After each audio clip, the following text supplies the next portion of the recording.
यदि तपाईँ FBA प्रयोग गर्ने सोचमा हुनुहुन्छ भने यो फुलफिलमेन्ट बाय अमेजनको छोटकरी हो, जसको अर्थ अमेजनले तपाईँको तर्फबाट सम्पूर्ण अर्डर फुलफिलमेन्ट प्रक्रिया व्यवस्थापन गर्ने मोडेल हो। यस सेटअपमा अमेजनले तपाईँको इन्भेन्टरी स्टोर गर्छ, प्याकेजिङ, लेबलिङ र सिपिङको जिम्मा लिन्छ र पुरा कस्टमर सर्भिस सपोर्ट पनि दिन्छ। तपाईँको मुख्य जिम्मेवारी भनेको आफ्ना प्रोडक्टहरू अमेजनको फुलफिलमेन्ट सेन्टरमा पठाउनु मात्र हो।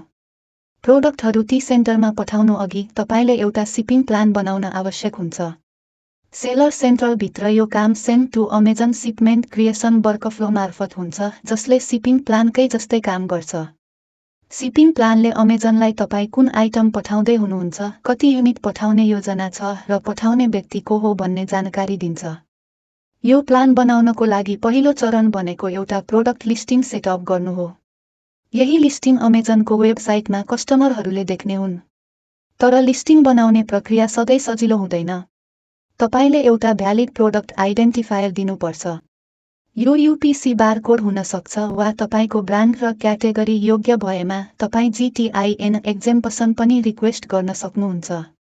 धेरै नयाँ सेलरहरूलाई यो चरण अलि जटिल लाग्छ, त्यसैले म यहाँ के बारकोड चाहिन्छ, कति आवश्यक पर्छ, UPC, EAN र FNSKU जस्ता टर्महरूको अर्थ के हो र यी कोडहरू कहाँबाट खरिद गर्न सकिन्छ भन्ने कुरा विस्तारमा बुझाउनेछु।